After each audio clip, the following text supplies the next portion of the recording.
ازواج مطہرات کی تعداد 9 تھی، ہے نا. تو اب کوئی آدمی یہ کہے کہ نبی صلی اللہ علیہ وسلم نے چونکہ 9 شادیاں کی ہیں تو ہم بھی کریں گے، تو ہم کہیں گے نہیں، نبی صلی اللہ علیہ وسلم کی یہ سنت تو ہے لیکن یہ خاص ہے آپ صلی اللہ علیہ وسلم کے لیے، امت کے لیے نہیں ہے.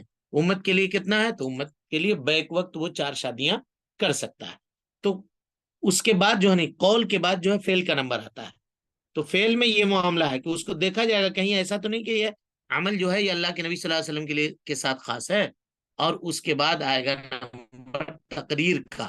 تقریر کہتے ہیں جیسا کہ بتایا، کسی نے کوئی کام کیا، کچھ کہا، کچھ بولا اور اللہ کے نبی صلی اللہ علیہ وسلم موجود تھے، یا نبی صلی اللہ علیہ وسلم وہاں پر تو موجود نہیں تھے لیکن کسی نے آ کر کے بتلایا آپ کو کہ فلاں نے آج ایسا کیا ہے، فلاں نے آج یہ کہا ہے، فلاں نے آج یہ کام کیا ہے.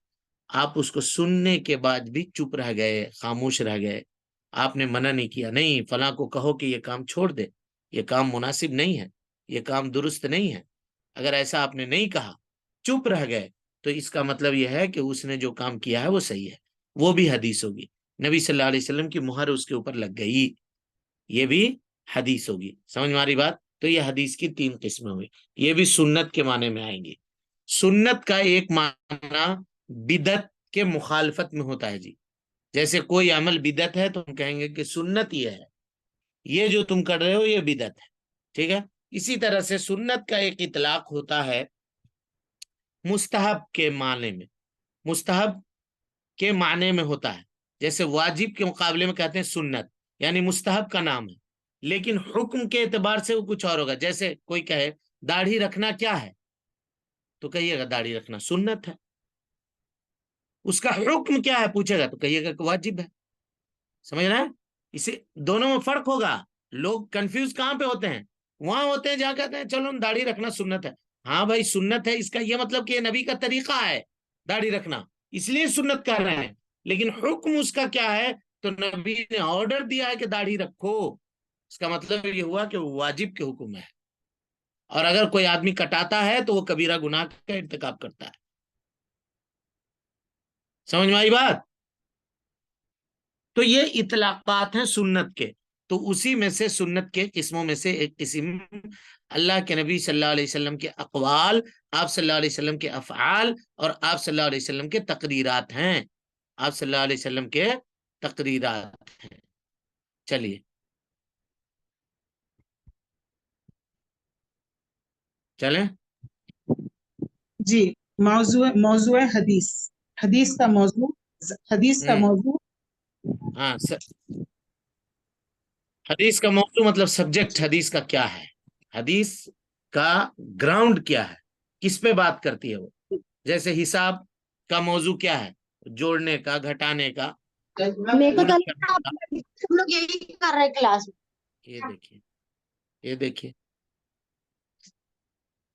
تقسیم کرنے کا طریقہ وہ بتلاتی ہے حساب. حدیث کا موضوع کیا ہے؟ حدیث کا موضوع اللہ کے نبی صلی اللہ علیہ وسلم کی ذات گرامی ہے.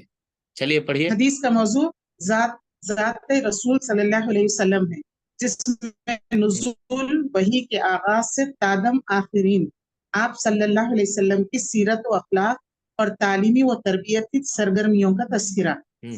جس میں نزول وحی کے آغاز سے، یعنی جب وحی نازل ہوئی اللہ کے نبی صلی اللہ علیہ وسلم کے اوپر، کون سی وحی نازل ہوئی جی؟ سب سے پہلے اقرا بسم ربک الذی خلق، یہ نازل ہوئی. اقرا بسم ربک الذی خلق کے نازل ہونے سے آپ کو کون سا منصب عطا کیا گیا؟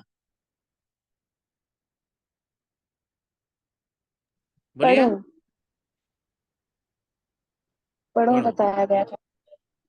بتایا تو گیا، وہ تو ہم کو سب معلوم ہے کہ بتایا گیا. آپ کو کون سا منصب عطا کیا گیا؟ یعنی اقرا بسم ربک الذی خلق سے آپ نبی بنائے گئے. تو ہمارے نبی جناب محمد رسول اللہ صلی اللہ علیہ وسلم صرف نبی بھی ہیں یا رسول بھی ہیں؟ دونوں ہیں. دونوں ہیں. تو آپ کو رسول کب بنایا گیا؟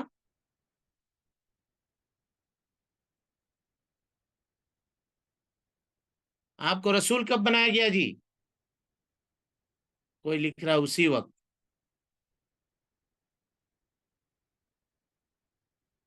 اللہ اکبر. جب سورہ سورہ مدثر شیخ، یا بسم ایھا ربک المدثر. یا ایھا المدثر میں یا ایھا المدثر، مدثر مدثر بولتے ہیں، مدثر. جب سورۃ المدثر نازل ہوئی تو آپ کو رسول بنایا گیا. تو پتہ یہ چلا اقرا بسم ربک الذی خلق سے آپ نبی بنائے گئے، اور سورۃ المدثر یا ایھا المدثر قم فانذر وربک فکبر وثیابک فطہر والرجز فہجر ولا تمنن تستکثر ولربک فاصبر. ان آیتوں سے اللہ کے نبی جناب محمد رسول اللہ صلی اللہ علیہ وسلم رسول بنائے گئے. یہ یاد رکھیے گا. چلیے، تو اللہ کے نبی صلی اللہ علیہ وسلم جب رسول بنائے گئے یا نبی بنائے گئے، اس کے بعد سے لے کر کے اللہ کے نبی صلی اللہ علیہ وسلم کی حیات طیبہ مبارکہ جب تک رہی دنیا کے اندر، اور اس میں جو واقعات پیش آئے، جو چیزیں پیش آئی، جو معاملات پیش آئے، چاہے اس کا تعلق نبی صلی اللہ علیہ وسلم کے طریقے سے ہو، چاہے آپ کے اخلاق سے ہو، آپ کے کردار سے ہو، آپ کے تعلیم و تربیت کے معاملے سے ہو، کوئی بھی معاملہ ہو، یہ سب تمام معاملات کیا ہوں گے؟ حدیث رسول کا موضوع ہوں گے. دشمنوں سے آپ نے کیسے معاملہ کیا، دوستوں سے آپ نے کیسے معاملہ کیا، آپ کے گھریلو زندگی کیسے تھے، سفر میں آپ کس طرح سے زندگی گزارتے تھے، گھر میں رہتے تھے تو کیسے زندگی گزارتے تھے، صحابہ کرام کے ساتھ کیسے رہتے تھے، کیسے اٹھتے تھے، بیٹھتے تھے، کیسے چلتے تھے، یہ ساری چیزیں حدیث کی گفتگو کا موضوع ہے، حدیث کا گراؤنڈ ہے. حدیث انہی کے درمیان ارد گرد میں گھومے گی. چلیے. جی، حدیث کی حیثیت قرآن کریم میں شریعت اسلامیہ کی اساس اور بنیاد قرآن اور سنت رسول اللہ ہے. چنانچہ قرآن کریم میں اللہ تعالیٰ نے اپنے رسول اللہ صلی اللہ علیہ وسلم کو پلٹی کی بحیثیت متاع. پیج پلٹی کیجئے، کون بدلنا ہے؟ اسکرین پہ جو پیج ہے اس کو بدلیے جی.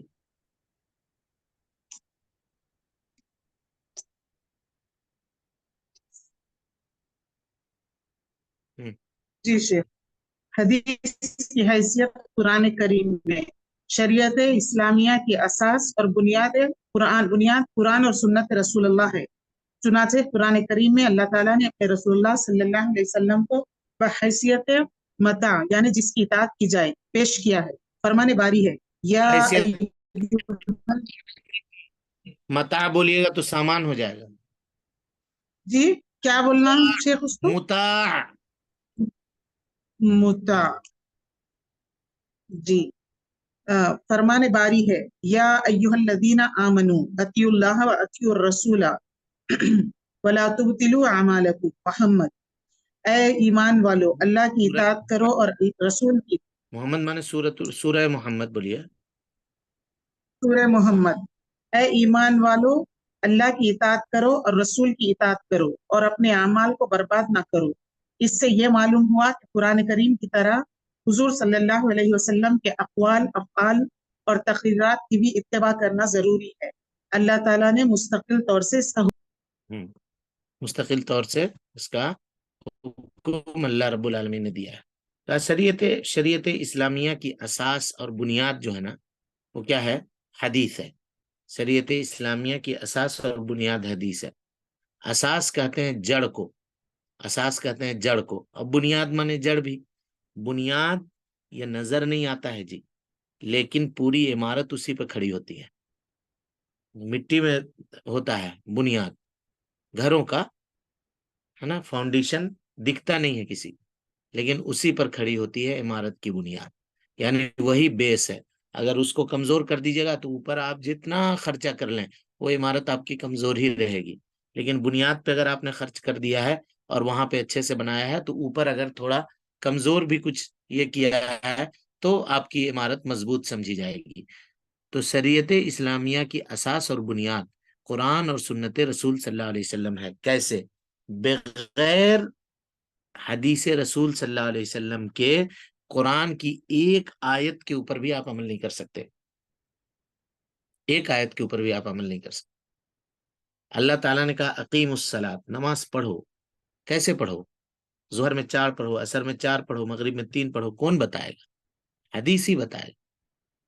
پہلی رکعت میں کیا پڑھنا ہے، اللہ اکبر بولنا ہے تو کیا پڑھنا ہے، کیسے کھڑے ہونا ہے، رکوع کا طریقہ کیسے ہوگا، سجدے کا طریقہ کیسے ہوگا، کون بتائے گا؟ سب حدیثیں بتائیں گی۔ تو وہی شریعت ہے۔ اب کچھ لوگ کہتے ہیں کہ نہیں، حدیثوں کی ضرورت ہمیں نہیں ہے۔ حدیثوں کی کیا ضرورت ہے؟ ہمارے لیے قرآن کافی ہے۔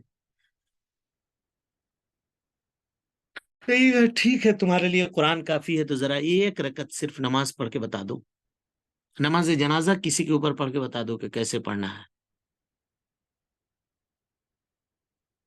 اللہ تعالی جب اللہ کے نبی صلی اللہ علیہ وسلم کے اوپر وحی کرتا تھا، اور جبرائیل امین جب آ کر کے نبی صلی اللہ علیہ وسلم کو پڑھ کے قرآن سناتے تھے تو اللہ کے نبی صلی اللہ علیہ وسلم جلدی جلدی حضرت جبریل کے ساتھ پڑھنے کی کوشش کرتے تھے کہ کہیں ایسا نہ ہو کہ ہم بھول جائیں، ہے نا؟ تو اللہ تعالیٰ نے آیت نازل کی، کہا لا تحرک به لسانک لتعجل به، سورہ قیامہ کی آیت ہے۔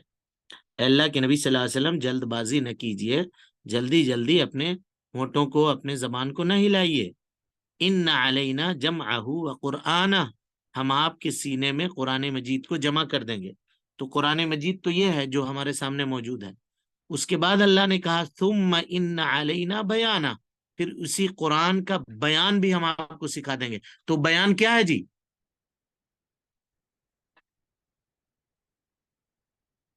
بیان کیا ہے؟ جو لوگ یہ کہتے ہیں کہ حدیث رسول پہ عمل کرنے کی ضرورت نہیں، ان کو کہیے کہ پھر بیان کہاں ہے؟ تم بتاؤ، قرآن میں نظر آ رہا ہے، ٹھیک، بیان کہاں؟ بیان تو جب حدیث کو دو چیزیں اللہ تعالیٰ نے کہی ہیں، تو ان علینا بیان، ہمارے پاس بیان یہی حدیث ہے۔ بیان کیا ہے؟ یہی حدیث ہے۔ اور کچھ لوگ اس میں مغالطہ ڈالتے ہیں کہ حدیث کی حفاظت کی ذمہ داری اللہ نے نہیں لی ہے نا، تو صرف قرآن کی حفاظت کی ذمہ داری لی ہے، اسی لیے قرآن محفوظ ہے، حدیثوں میں خلط ملط ہو گیا ہے، اس کے لیے اس کے اوپر عمل کرنے کی ضرورت نہیں ہے۔ والعیاذ باللہ، حدیث اگر قرآن مجید ٹیکسٹ بک ہے تو حدیث اس کی ہے، بغیر اس کے آپ اس کو سمجھ نہیں سکتے ہیں۔ تو ٹیکسٹ بک کا کیا فائدہ جب اس کی موجود ہی نہ ہو؟ کیا فائدہ؟ تو اس کا مطلب یہ ہوا کہ قرآن مجید کی حفاظت کی ذمہ داری کے ساتھ ساتھ حدیث کی حفاظت کی ذمہ داری بھی اللہ نے لی ہے، ورنہ کیسے ہوگا؟ اللہ تعالیٰ نے کیا کہا؟ یا ایھا الذین آمنوا اطیعوا اللہ واطیعوا الرسول، اللہ کی اطاعت کرو، اللہ کی اطاعت، قرآن مجید کی اطاعت، واطیعوا الرسول، تو رسول کی اطاعت کیسے ہوگی جب حدیثی محفوظ نہیں ہوگی؟ تو کیسے ہوگی؟ بولے کوئی آدمی بتاوے، کوئی نہیں بتا سکتا۔ اس کا مطلب یہ ہوا کہ اللہ نے قرآن کی بھی حفاظت کی ذمہ داری لی ہے، حدیث کی بھی حفاظت کی ذمہ داری لی ہے، ورنہ اللہ تعالیٰ وہ کام کیوں کہے گا ہم کو جو کام ہم کریں ہی نا؟ یعنی وہ بات آج ہم کو سمجھ میں آ رہی ہے، وہ چیز اللہ کو نہیں سمجھ میں آئی، نعوذ باللہ والعیاذ باللہ۔ حدیث کی بھی حفاظت اللہ تعالیٰ نے کی ہے، قرآن کی بھی حفاظت اللہ تعالیٰ نے کی ہے، حدیث بھی اسی صورت میں موجود ہے جس صورت میں قرآن مجید موجود ہے۔ ہاں، کچھ دھما چوکڑی مچائی ہے لوگوں نے اس کے اندر، لیکن اس کے لیے اللہ تعالیٰ نے ایسے افراد پیدا کیے، محدثین کی ایسی ٹیم پیدا کی کہ ضعیف حدیثوں کو چھانٹ کر کے الگ کر دیا، بالکل اس طرح سے جس طرح سے آٹے سے کوئی آدمی بال کھینچ کر کے نکال لیتا ہے، الگ کر لیتا ہے، ضعیف حدیثوں کا تار پود بکھیر کر کے رکھ دیا، بتا دیا لوگوں کے سامنے کہ یہ حدیث ضعیف ہے، یہ حدیث موضوع ہے۔ اس لیے کسی کے جھانسے میں آنے کی ضرورت نہیں ہے۔ لوگ کہتے ہیں کہ حدیث یہ ہے، حدیث فلاں، حدیث چلا ہے، کمزور ہے۔ وقت ہو گیا، اب انشاءاللہ پھر کل لوٹیں گے ہم لوگ اسی بات کے اوپر۔ السلام علیکم ورحمۃ اللہ وبرکاتہ۔